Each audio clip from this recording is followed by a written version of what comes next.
Yo, Tom Fidzy here with my review of the Bad Batch episode 2. This episode was okay. It was very much a necessary, should we take Omega with us? You know, we are soldiers. Should we take this little kid with us?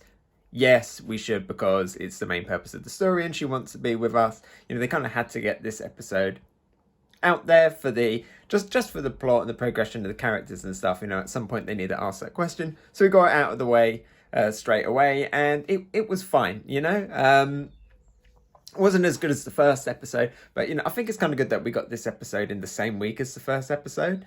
Not that it was a bad episode. It felt very much like a Clone Wars episode. It really reminded me of like a Rebels episode. It felt like a Rebels episode in a Clone Wars skin.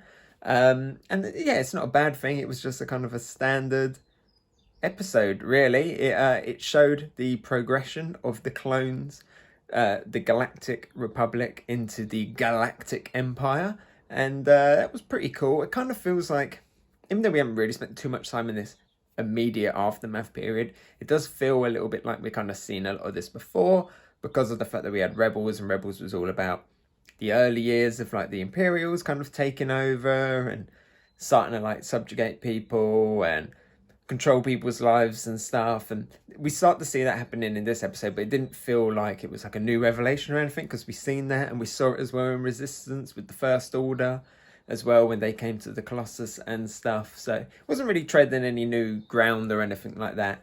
But it was just a good kind of decent, fun little story. It was good catching up with some old Clone Wars characters, and it definitely does feel like just a new series of the Clone Wars, because we got to see Locke, the clone that we haven't, no, sorry, Cut, don't know why I said Locke.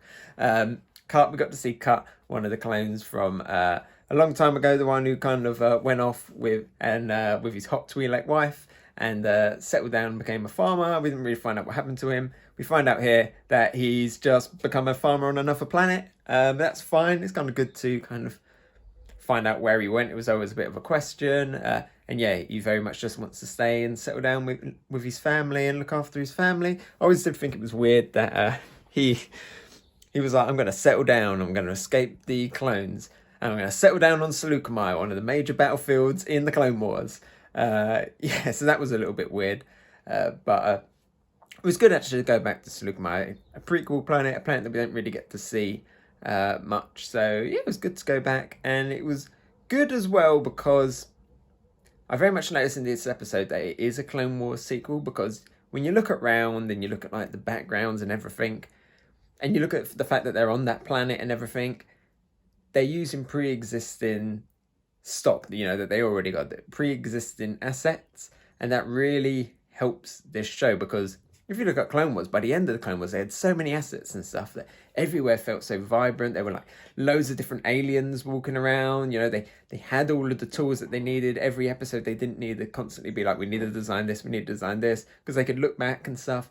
When we got to like Rebels and Resistance, they did have to kind of design that a lot, so everything's scaled back again. You know, you look at Lothal on like the first few, like the first series of like Rebels, there's like the same extra constantly walking past. Like you look at the crowds of aliens, and it's like, well, there's a Radian, there's a Radian, there's a Radian. But in this one, you know, you got a whole mix. You got, you know, I saw a Gotor. You know, how many somebody in the animation department in Lucasfilm must love Gotors, because they're constantly in all of the animated series. Like a character, a species that was never really like that prominent, even in like the Legends, but it's always there now.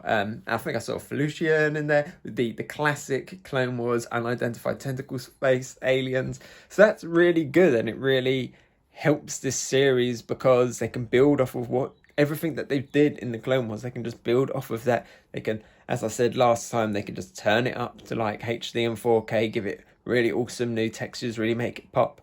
And you're definitely seeing that. And I think those clamps that they were put in on the ship were like from Rebels as well. So that's really good for this series, because it makes everywhere feel a lot more alive, a lot more diverse, and I really like that. And yeah, I think we're going back to Zygeria as well in this series as well. So obviously a lot of pre-used assets there too. So that's really good, because it just means that not every episode they have to be like, okay, what's our budget going to be? You know, it does mean that they can just use that Clone Wars stock to go other places. And this week it was Saleucami. And that's kind of the main takeaway I got from this episode. It was just good to know that we are back in the Clone Wars, really. And we are very much getting that continuation. Some good character moments for Hunter and Omega.